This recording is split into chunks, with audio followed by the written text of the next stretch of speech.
தருமபுரியில் யார் நிற்கிறது? நான்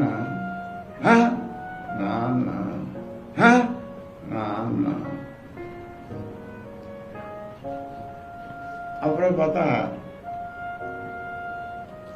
காலையில் அங்கே ஒரு கோஷம், பாரத் மாதாக்கு ஏன்னு அங்கே நீங்கள் குளரம் போட்டுருத அந்த இடத்துல கோஷம் எனக்கு இருந்தது.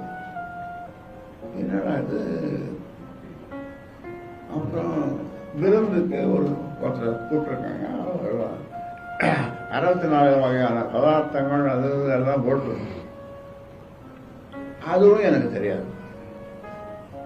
அதன் பிறகு என்ன ஆச்சுன்னா, நான் நிற்கல, சுவாமியா தான் நிற்கிதுன்னு சொன்னாங்க.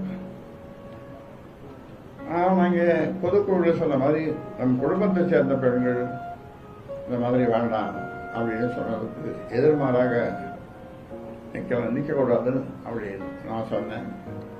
அதன் பிறகு தருமபுரிக்கு வேட்பாளரையும் அறிவிச்சிட்டோம்.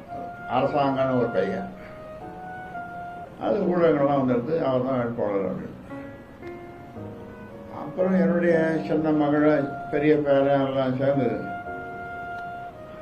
என்கிட்ட கெஞ்சினா போதுமா, குத்தாடி ஆதாடி எல்லாம் பண்ணி, சரி இவ்வளோ நேரம் குத்தாடுறீங்க